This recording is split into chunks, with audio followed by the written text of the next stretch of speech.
minimize this here. Okay. We live? Looks like it. Always like to wait until... Hey, welcome to an episode of Separatist Beer Reviews. Feels like it's been a while since last time I did one, or at least here at the computer. Did I do one at my phone? Can't remember.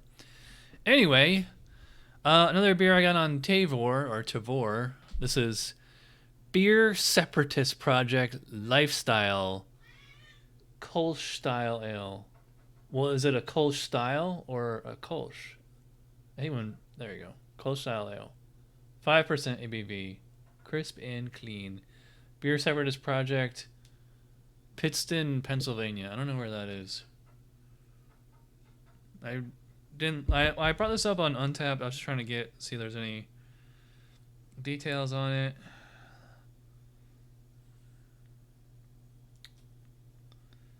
Brewed with simple malt bill of German pills, flaked barley, and a few hefty pinches of classic Saaz before being lagered for a few weeks in the cellar. Distinctively floral and fresh with notes of lemon, verbena, and a slightly earthy minerality. Crisp, clean, and eternally liberating. And I mean, it gets like... Actually, I don't know what's high on Untappd because it seems like everything is like such close... It says friends 3.76 over everyone 3.72. That, I mean, but it's very rare you see beers that average over 4, so I don't know. Anyway, I'm wearing this shirt. Was a some chemical company or industry or lobby or something. I just a homebrew competition about a year ago there, and it came with this Pilsner glass. Actually, I think they gave me a bunch of other doodads and and stuff like that, but I don't know. I've always kept this shirt. It's comfortable, just kind of wear around the house and maybe in the colder months. And it's nice to have like a Pilsner glass, or, well, I mean, I guess you got a generic lager glass, but anyway. But on 2 minutes here, let's talk about this damn beer. So let's give it a whiff. Yeah, I mean, I am getting like a little bit of a citrus on here. You know, clean, pale, grainy malt. I'm not really getting Pilsner malt. Well, actually, I don't know if Pilsner malt is an ingredient in Kölsch. I should, I'm not. I already got my certification. I don't need to judge every single beer to style every time I do a video review. But it says, all right, ingredients: traditional German hops, Hallertau, Tettnang, Spalt, or Hersbrucker. See, it doesn't say Saaz. German pills or pale malt. Okay. Attenuative clean ale yeast, up to 20% wheat may be used, but it's quite rare in authentic versions. So, let me see. What did it say for overall? A clean, crisp, delicately balanced beer, usually with very subtle fruit and hop character. Subdued maltiness throughout leads into a pleasantly well-attenuated and refreshing finish. Freshness makes a huge difference with this beer, as a delicate character can fade quickly with age. Brilliant clarity is characteristic. What was the canning date on this? July 7th. All right, so, wow, almost 3 months old. Sorry. Shouldn't have sat on it for that long. So one thing that's really nice about 𝓑𝓻𝓻 is they tend to get beer like right off the canning line. It just kind of depends on how long it takes for your crate to fill up and your next shipping date, and then for it to get to you. Anyway, back to the beer. Yeah, so I am definitely getting a fruitiness on here. Like, almost as if there was like American hops in here. Which would be... You don't do that. Maybe it's like whatever yeast they use. That's probably it. I mean, I wouldn't go as far as to say it smells like a pale ale, but it doesn't. It's kind of missing like that malty German lager character. I mean, it doesn't smell bad at all. I mean, it just doesn't smell to style. Says it should be super clear, brilliant clarity. I mean, there was definitely a little bit of haze in here. Carbonation just streaming. Yeah, this has like a champagne kind of effervescence. And when I poured it, it was like really super foamy. Like the foam started like here. I had to wait a while for this thing to calm down. And it was like that kind of loose dish soap suds. And, you can see it's kind of faded. And I think it's supposed to be more of like a creamy or frothy type foam. Yeah, very pale gold, the light gold, very clear. Has a Delicate white head that may not persist. Okay, never mind. I was wrong. All right. Let's get into it. I've been going 5 minutes, haven't taken a sip. Cheers.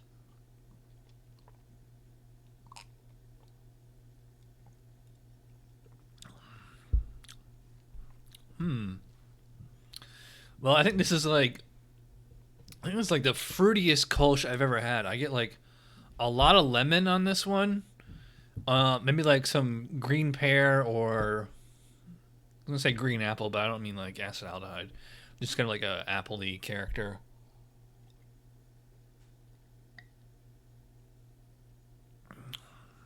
It does have that, kind of peppery, spicy, noble hop presence, but it's well, I think it's supposed to be subtle on this style, but I think it's backwards because usually with a style, it's like malt first with the fruity esters kind of as a background note. So I just topped it off here. You can see it's got that. Well, it's kind of tighter bubbles now. At first, they were like really loose.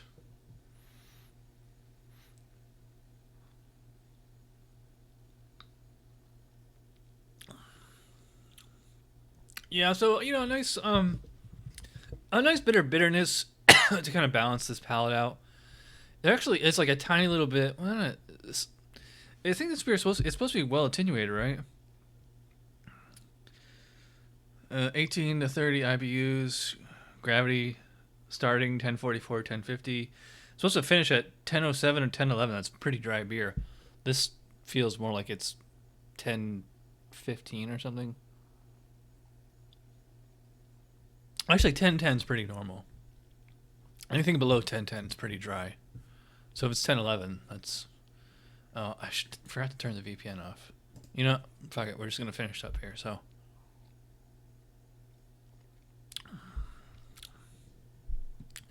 Yeah, this tastes nice. I don't know if I was drinking this blind, just handed this to me, I don't think I would go Kolsch. I think it's kind of mistake it almost for like an American blonde ale, but I'm not getting like the weediness you tend to get on blondes.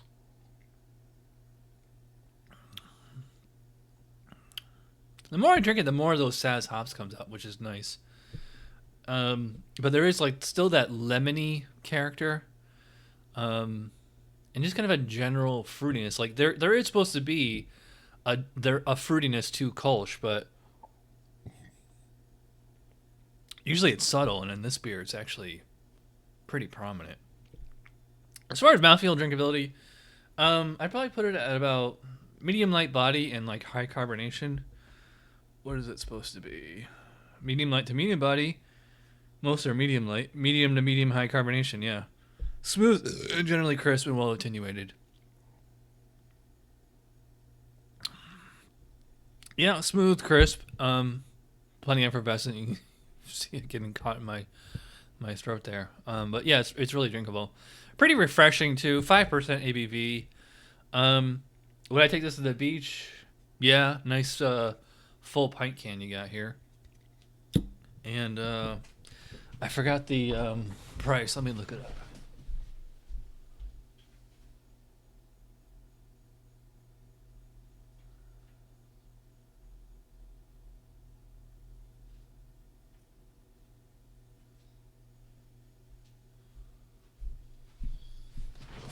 It was $5.99 for this can, so that's a little, it's a little high.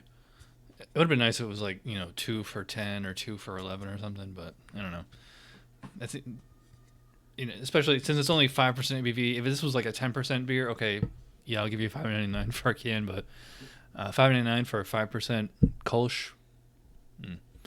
As for final overall score and everything, as much as I've criticized this beer, I like it. I don't really think it's like too spec, but I like it. I'd probably go 4, maybe 3.75, just because like it's not really to spec as far as I can tell. If I sit down and like really go over it with the checklist and everything, we'd see. But yeah, I mean, it's a nice, fun, easy drinking beer. A little more pricey than I prefer, but nice beer. I'm almost out of my last shipment, and actually my new crate just shipped today, but they usually take like almost 2 weeks to get here because they're coming all the way from the Pacific Northwest, and I'm all the way down in Florida. I think they send it by truck or something. It is not overnighted. All right, I'm going very long as always. If you watch all the way to the end, you are awesome. If you want to sign up for Tavor, check out my description. There's a link right there. Just click it. It's going to take you right to it, and it's going to give you $10 off your first purchase. And let them know that I sent you. All right, so thanks for watching, and I will see you tomorrow, maybe. All right, thanks for watching. Bye. End stream. End.